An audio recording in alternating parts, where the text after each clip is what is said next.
मे 14 तारिख रे जितेबाला एसआईआर भारत सरकार निर्वाचन कमिशन नोटिफिकेशन कले से समय रे आमे देखी वेबसाइट रे जो भोटर तालिका थिला देशर निर्वाचन कमिशन जो घोषणा करथिले से समय रे भोटर तालिका रे हमर ओडिसा रे भोटर संख्या थिला 3,40,72,744 किंतु जेतेबेले 15 तारिख रे राजनैतिक दल मानक सहित बैठक कले सीओ ओडिशा सेतेबेले आमको देखिले जे 3,34,487 भोटर अछंती बोली एवं प्री एसआईआर समय रे 3,16,00,000 लोकंकर 2002 सहित से मैपिंग करथिले जहार 94.61% हेतला एवं परवर्ती अवस्था रे जेतोले 12/6 रे मीटिंग कले ऑल पार्टी सहित सेतेबेले देखिले जे 3,33,999,531 होउचंती आपनकर 591 होउचंती भोटर जोटा कि आमे सेतेबेले प्रश्न करथिलु तांकू जेतोले फाइनल भोटर लिस्ट रे आपनकर एसआईआर पूर्वरु थिला 3,40,72,744 सेटा 3,33,00,000 हैला केमती एवं ये भोटर कुआडे गले ये भोटर कटिले केमती एवं परवर्ती अवस्था रे आज आपण जेतोले देखिबे जेतोले ड्राफ्ट रोल पब्लिकेशन हला से जो पब्लिकेशन रे 3,13,00,000 इलेक्टरंकर ड्राफ्ट रोल ले आसिला जो थरे कि 20,12,000 से निजे प्रकाश करचंती किंतु परवर्ती अवस्था रे जेतोले हमें 14 प्रेस गणमाध्यम रे देखिलु आमे गत थरकर आशंका करथुलु हिसाब देइथुलु जे 20,14,000 किंतु से हमको तथ्य देले 20,12,000 किंतु गणमाध्यम रे प्रकाश कले 20,14,000 जदि आपण एसआईआर प्रक्रिया आरंभ पूर्वरु ताकू अनुशीलन करिवे भोटर तालिका को ताहले सेतिरे 27 लाख रु ऊर्ध्व भोटर कटि जाइछन्ति जोटा सबुठारु बेसी चिंताजनक विषय जोटा कि 7 लाख भोटर को निर्वाचन अधिकारी ताकू आपणकर लोकलोचन को आणु नांती जो आमे ताकू बारंबार दाबी करिथिलु जे ए भोटर केमिति कटिले ता संपर्क रे हमकु तथ्य दियन एवं जहा से सबु बेले कहि आस्तुले जे ड्राफ्ट भोटर लिस्ट रे ता संशोधन हबो एवं एनुमरेशन फेज जोटा 30 मे रु आरंभ हैला 28/6 रे सरीला सेथिरे जेते गुडिये त्रुटिपूर्ण बीएलओ मानक द्वारा करा गला आमे आपण मानक सामने रे तथ्य उपस्थापन करिचु एवं से समस्त कथा को से ड्राफ्ट रोल रे आमे सुधारी दबु बोली कहिथिले आज जदि आपण देखिबे जो प्री एसआईआर रे से माने जो मैपिंग करथिले 3,16,00,000 आज आपणकर ड्राफ्ट रोल रे 3,13,00,000 भोटर आसिले ड्राफ्ट रोल रे प्रकाशन रे हमर प्री एसआईआर रु एसआईआर आरंभ होला परे ये संख्या बढ़िबा कथा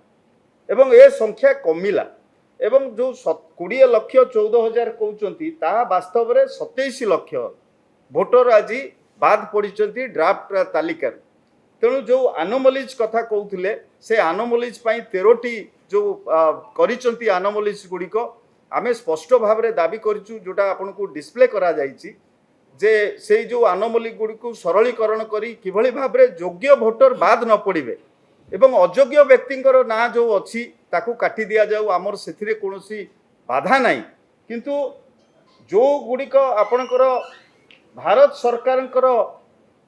माने विधिवत भाव रे जो माने आसिक एठी ओडिसा रे बसवास करथिले एवं भोटर लिस्ट रे तांकर ना उल्लेख रहिथिला तांकू टार्गेटेड भाव रे सेटा आपणकर जहा कहउथिले देव भाई मालकानगिरी ठिरो आरंभ करी आपणकर खोर्धा कि उमरकोट चित्रकोंडा महाकालपड़ा एवं विभिन्न जगार राजनगर विभिन्न जगार आपण देखिए टार्गेट करके सेमानकु बाद दिया जाइछि चिठा भोटर तालिका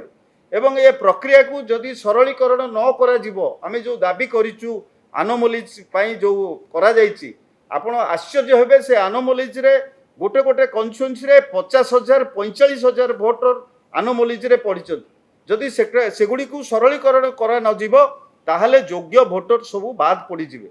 एई जो प्रक्रिया को जदि सरलीकरण करा न जाए कहार डिलीट हबनी सरलीकरण हबो केवल पंचनामा जरिया रे केवल हम करेक्टेड करिउ बोली कुआ जाइथिला किंतु आज पुणी थरे आमे तांको कहिचु एवं क्लैरिटी रो सहित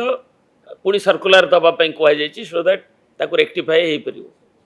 ଏବଂ ସାରା ଓଡ଼ିଶାରେ ଏ ପ୍ରକ୍ରିୟାକୁ ସଠିକ୍ ଭାବରେ ୟୁନିଫର୍ମ ଭାବରେ ମାନେ ଏ ପ୍ରକ୍ରିୟାକୁ ଅବଗତ କରାଯାଉନି, ଯେଉଁଟାକି ତୃଣମୂଳ କ୍ଷେତ୍ରୀୟ ସ୍ତରରେ ବହୁତ ଦ୍ୱନ୍ଦ୍ୱ ତିଆରି କରୁଛି। ଆମେ ବାରମ୍ବାର ସେ ସମ୍ପର୍କରେ ମଧ୍ୟ ବିଭିନ୍ନ ସମୟରେ ଦେଇଛୁ ଏବଂ ଦାବି ଉପସ୍ଥାପନ କରୁଛୁ କ'ଣ କ'ଣ ହେବା ଦରକାର। ଯେତେବେଳେ ଆମେ ଦେଖୁଛୁ ଯେ ଏନୁମରେସନ୍ ଫେଜ୍ରେ ବିଏଲ୍ଓ ମାନେ ପ୍ରି ପ୍ରିଣ୍ଟେଡ୍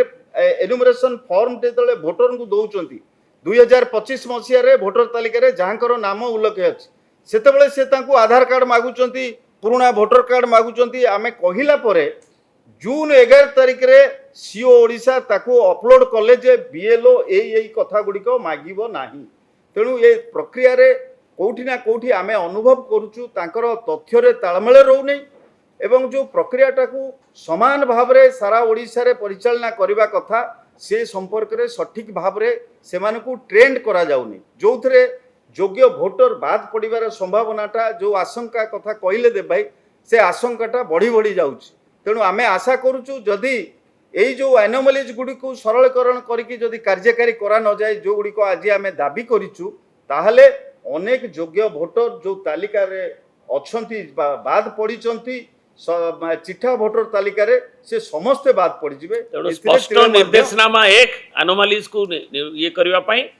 2 ରେ ତାଙ୍କୁ ଟ୍ରେଣ୍ଡ ଆଉ ଟ୍ୟୁନ୍ କରିବା ପାଇଁ ଯେଉଁ ଆମେ ଆଜି ବି ଆଲୋଚନାରେ ପ୍ରକାଶ କରିଥିଲୁ, ଦି ଥର ଟ୍ରେନିଂ ଦିଆଯିବ ବୋଲି ଆଜି କହିଛନ୍ତି। ଆମେ ଭାବୁଛୁ ଶୀଘ୍ର କରାଯାଇ ଏ ଅସଙ୍ଗତିକି ଦୂର କରାଯାଉ ଏବଂ ଯେ ଭୋଟରର ମୌଳିକ ଅଧିକାର ସାବ୍ୟସ୍ତ କରିପାରିବ, ଇନକ୍ଲୁସିଭ୍ ହେବ, ତାକୁ କରାଯାଉ। ତେଣୁ ଆମେ ବାରମ୍ବାର ଚିଠା ଭୋଟର ତାଲିକାର ପୂର୍ବରୁ ଯେତେ ଗୁଡ଼ିଏ ଆଲୋଚନା କରିଛୁ ସେ ସମସ୍ତ କଥାକୁ ସେ ମାନିଛନ୍ତି, କିନ୍ତୁ ପରବର୍ତ୍ତୀ ଅବସ୍ଥାରେ କାର୍ଯ୍ୟକାରୀ କରିବାରେ ବିଳମ୍ବ କରୁଛନ୍ତି, ଯେଉଁଥିରେ କି ସମୟ ଗଡ଼ି ଗଡ଼ି ଯାଉଛି, ଯେଉଁଥିରେ ଭୋଟରଟା ଉପକୃତ ହୋଇପାରୁନାହିଁ। ଏଥିରେ କୌଣସି ରାଜନୈତିକ ବାଛ ବିଚାର ନାହିଁ, ଯେଉଁଥିରେ ଭୋଟରଟା ଉପକୃତ ହେବା ଦରକାର। ସେଥିପାଇଁ ଆମେ କହିଥିଲୁ ଏନୁମରେସନ୍ ଫର୍ମ ନୁହଁ, ଏଲିମିନେସନ୍ ପାଇଁ ଏ ପ୍ରକ୍ରିୟା ଚାଲୁଛି। ତେଣୁ ଯେଉଁଥିରେ କି ଆପଣମାନେ ଦେଖୁଥିବେ ଅନେକ ଆପଣମାନଙ୍କ ଭିତରେ ଏଠି ଉପସ୍ଥିତ ଥିବା ଏନୁମରେସନ୍ ଯେଉଁ ସେକେଣ୍ଡ କପି ବିଏଲ୍ଓ ଦେବା କଥା କାହାରି ପାଖରେ ଉପଲବ୍ଧ ନଥିବ। ପାଖାପାଖି 80%ରୁ ଅଧିକ ଭୋଟରଙ୍କ ପାଖରେ ଏ ସେକେଣ୍ଡ କପି ଉପଲବ୍ଧ ନଥିବ। ଆଜି ଯଦି ତାଙ୍କୁ ନୋଟିସ୍ ହେଉଛି ତାଙ୍କ ପାଖରେ ଏନୁମରେସନ୍ ଫର୍ମ ଫିଲ୍ଅପ୍ କରିଛନ୍ତି ବୋଲି କୌଣସି ଦସ୍ତାବିଜ ନାହିଁ, ଯେଉଁଟାକି ସବୁଠାରୁ ଗୁରୁତ୍ୱପୂର୍ଣ୍ଣ କଥା।